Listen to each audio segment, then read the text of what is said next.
Laurent Roland Antonin Guès, bonjour. Ahmed Arikba, bonjour. Bienvenue. Bonjour, amis téléspectateurs et amis internautes. Merci. Le bleu ce matin. Ah oui. On se serait parlé que. Vous êtes en bleu aussi. Ben oui, justement. On se serait parlé qu'on n'aurait pas fait mieux peut-être. Ouais. Alors, on démarre par le quotidien Libération ce matin qui parle de violences basées sur le genre. La lutte s'intensifie au Bénin. Le gouvernement sonne la grande mobilisation. Oui, je crois que les violences basées sur les gens, c'est une question d'actualité. C'est une situation qui, malgré les sensibilisations, continue d'être, en tout cas, de prévaloir. Et donc, il va falloir toujours sortir la grande artillerie pour mettre fin à cette situation. Vous savez, quand on parle de violence basée sur les gens, on a peut-être l'impression que c'est seulement les violences physiques, mais il y a plusieurs catégories de violence. Il y a la violence morale, la violence psychologique, bien évidemment. Et donc, il va falloir travailler à éradiquer ce mal qui, en réalité, ronge les femmes, bien évidemment. Les femmes et les filles. Les filles. Et donc, des gens, à cause de leur positionnement, bien évidemment, veulent en abuser, veulent abuser des femmes dans une certaine mesure. C'est une violence. Et à cause de son position, sa position dans la société, on estime que la femme peut être chosifiée. Alors qu'en réalité, même si on se réfère à la Bible, c'est que Dieu a créé la femme pour être le complément de l'homme afin qu'il y ait une certaine complémentarité.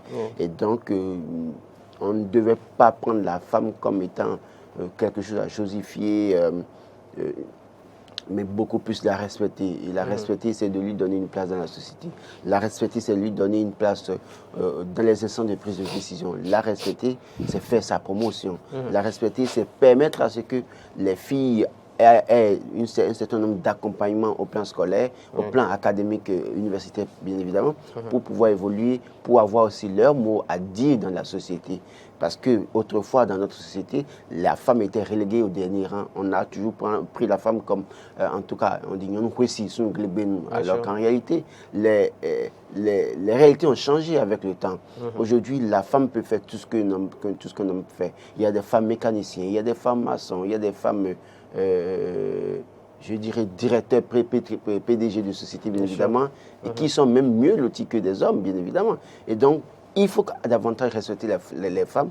Et donc, il faut respecter les femmes appelle à l'éradication des violences basées sur les gens. C'est vrai que ça ne finira pas du jour au lendemain, mais quand la volonté politique est là, c'est que ça doit pouvoir s'accompagner. Et je crois qu'avec la création de l'Institut national de la femme, et puis tout ce que fait le ministère des Affaires sociales, je crois que c'est une synergie d'action qui va permettre d'avoir une solution pour ce mal, des résultats probants. Je n'oublie pas la société civile. Aussi, voilà. Les acteurs de la société civile font un travail très important depuis des années. Malheureusement, il n'y avait pas pour autant une volonté politique. Et ce que je veux dire ce matin, c'est que oui, le chef de l'État a eu la bonne idée de créer l'Institut national de la femme. Oui, le ministère des Affaires sociales fait énormément pour la femme avec l'autonomisation des femmes, bien évidemment. Oui. Mais je crois que davantage, il faut que les quotas, c'est vrai qu'à l'Assemblée nationale, bien évidemment, on aura désormais pour une première fois au minimum 24 femmes à l'Assemblée nationale, mais au niveau du gouvernement aussi, il faut qu'on voie de ce côté qu'est-ce qu'on peut faire pour peut-être aller à 40% de femmes tout au moins dans le gouvernement. On me dira, mais pourquoi est-ce que je parle comme ça et que je suis un homme, je suis féministe, mais je ne suis pas féministe, je suis féministe. Je pense qu'aujourd'hui, les femmes ont les mêmes chances que les hommes. Il y a d'ailleurs des femmes qui gèrent mieux que des hommes. Quand vous entendez les scandales qui ont ébranlé le Bénin depuis 1990, la plus grande partie, c'est nous les hommes, ce n'est pas les femmes. C'est vrai qu'il y a des femmes qui sont... On en a eu un tout récemment à la BEF qui a pu soutirer de l'argent dans la caisse et qui est allée présenter avec son mari, mais c'est des exceptions, c'est des femmes à demander, mais pas toutes les femmes. Vous savez qu'en la matière, on vous dit souvent que c'est parce que jusqu'à présent, on n'a fait que l'expérience des hommes, qu'on trouve beaucoup à redire par rapport à la gestion des hommes. Non. Et je réponds, non, laissez-moi finir. Et je réponds, mais oui, ok, faisons aussi l'expérience des femmes. Faisons l'expérience des femmes.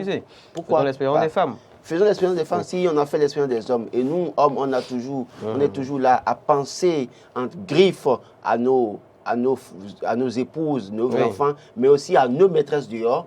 La femme qui n'a qu'un seul homme, en tout cas ne peut qu'aimer un seul homme, je suis sûr qu'elle est mieux concentrée qu'un homme qui est éparpillé parce que qui pense à construire une maison à plusieurs femmes dans les rues de Cotonou ou dans les rues de Parakou ou de Potou ou je ne sais quoi. Je crois que tous ceux qui pensent qu'on n'a jamais fait de façon claire l'expérience des femmes, allons-y, faisons l'expérience des femmes. Allons-y justement et tirons les conclusions. Les conclusions. En temps important, il faut préciser que justement cette actualité est rattachée à la célébration le 25 novembre dernier, donc de la Journée internationale pour l'élimination de la violence à l'égard des femmes, et l'ONU donc en fait qui propose 16 journées d'action justement dans ce cadre allant du 25 novembre au 10 décembre, journée des droits humains. Et je crois qu'en la matière aussi, pour nos filles dans les écoles, dans les universités, nos jeunes sœurs, il va falloir trouver le mécanisme pour vraiment sanctionner les enseignants qui sont devenus des bourreaux pour les jeunes filles. Et si une femme arrive à franchir là-bas, en tout cas à franchir là-bas pour se retrouver au sommet, la plupart du temps, c'est que soit certaines parmi elles ont dû céder, soit certaines parmi elles peut-être ne sont pas autant présentables belles. Et donc elles ont réussi heureux ou malheureusement pour malheureusement elles ont réussi à passer entre les mailles et puis se retrouver au sommet. Je crois qu'il faut travailler davantage à sanctionner ça pour que les gens comprennent que et bizarrement ces gens qui font ça, j'en ai connu à l'université, ils n'aiment pas qu'on s'approche de leurs filles. Je connais un professeur qui m'a gardé, je ne dirai pas le département, mais je sais qu'il n'aime pas du tout qu'on s'approche de ses filles. Mais il était prêt à être avec les filles, à être avec nos camarades étudiantes. Donc, je crois qu'il va falloir commencer par guetter, en tout cas, sur ces gens-là, les sanctionner. S'il faut les sanctionner avec la dernière rigueur, une peine, en tout cas, assez lourde, ça va décourager d'autres personnes. Mais aussi, il faut aussi décourager ces filles qui sont partisanes du moindre effort. Il y en a qui viennent dans nos universités, non pas pour étudier, mais pour offrir ce qu'elles ont entre leurs jambes, pour pouvoir passer à l'année supérieure. C'est triste. Il va falloir aussi identifier ces filles-là. S'il faut les renvoyer des universités, il faut les renvoyer. S'il faut les sanctionner et en mettant, en tout cas, à témoin les parents, il faut le faire. Parce qu'il y en a parmi elles, et c'est elles, bien malheureusement, qui créent des problèmes aux autres. Parce que quand elle vient et qu'elle ne fait pas l'effort d'étudier, et qu'elle est prête à offrir son entrejambe, c'est que les autres qui font d'efforts, on leur exige d'offrir leur entrejambe aussi. Et donc, il va falloir aussi de tous côtés, de la même manière qu'on fera la lutte contre ceux-là, qui sont ces enseignants, qui sont des bourreaux pour les filles, il faut aussi faire la lutte du côté des filles-là, qui viennent s'offrir en spectacle dans nos universités. Il faut procéder à de la sensibilisation, donc à tous les niveaux. La présidente de l'INF qui préconise 2 recettes contre les violences basées sur le genre, en jugé par disons, l'apparition de ce jour pour le quotidien Dynamisme Info, engagement pratique et mobilisation continue. Bien évidemment, mobilisation continue, sensibilisation continue. Engagement pratique. Et il faut une veille permanente.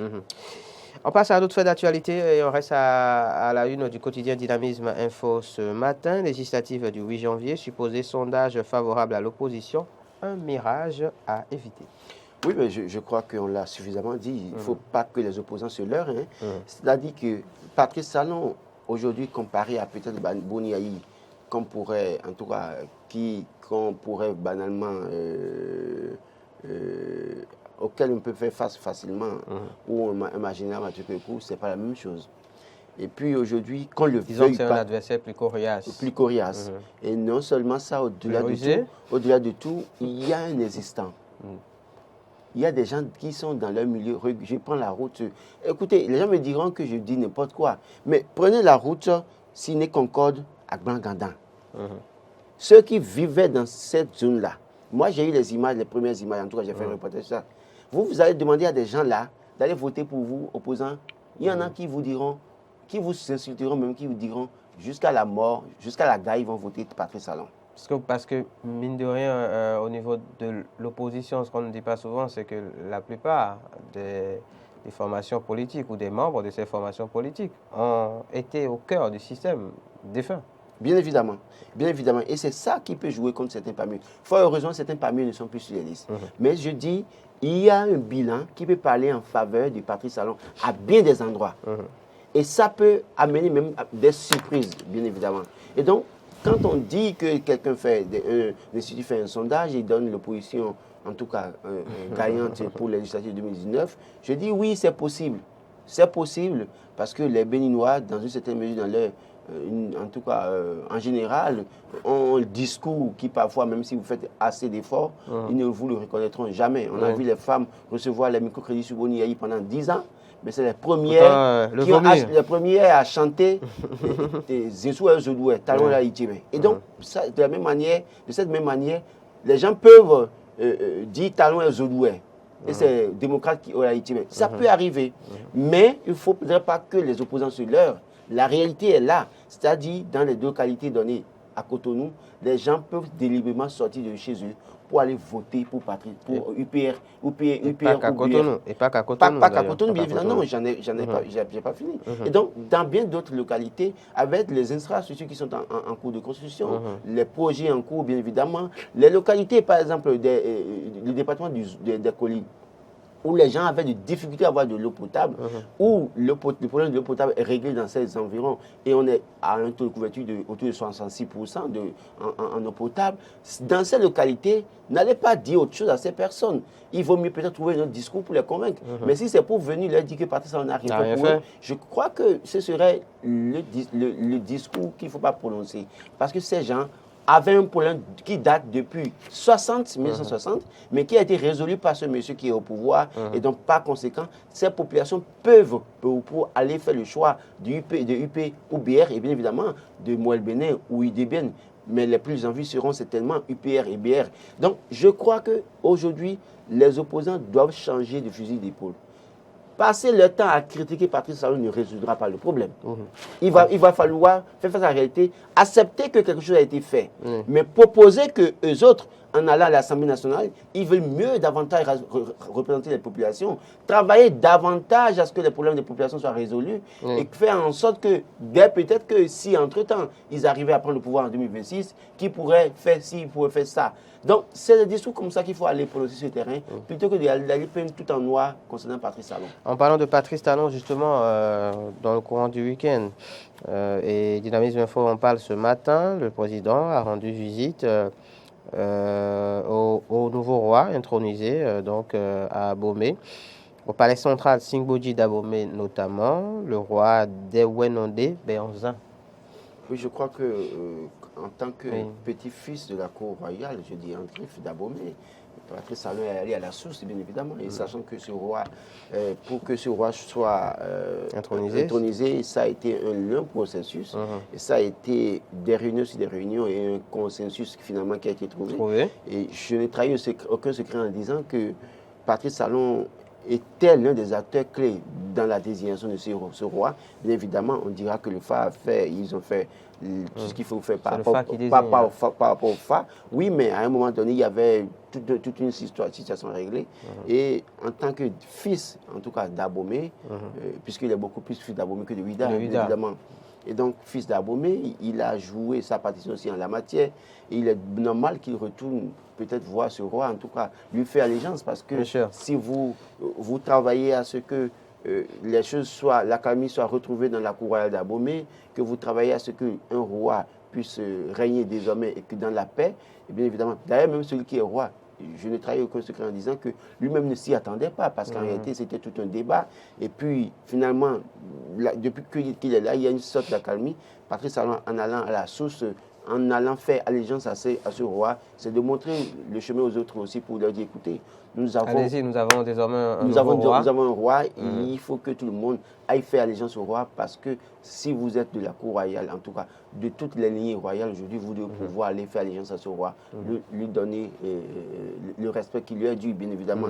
Oui, on l'a vu aussi, bien évidemment, respecter la tradition, parce que le voir pieds nus dans la cour royale, oui, bien évidemment. Je crois qu'il montre le chemin à nous autres. C'est vrai que quand moi je vais au palais royal d'Alada, je ne porte jamais mes chaussures, bien évidemment. Mais à d'autres personnes qui doivent pouvoir comprendre que soit vous allez à la cour royale, en tout cas, en respectant les principes de la cour royale, ou vous n'y allez pas. Et c'est aussi, comme vous le disiez, un bel exemple qu'il donne et qui témoigne à souhait de ce que, oui, l'on accorde toujours quand même une place importante. Écoutez, la cour royale, à la chefferie traditionnelle. La cour royale a ses règles et principes. Vous ne pouvez pas...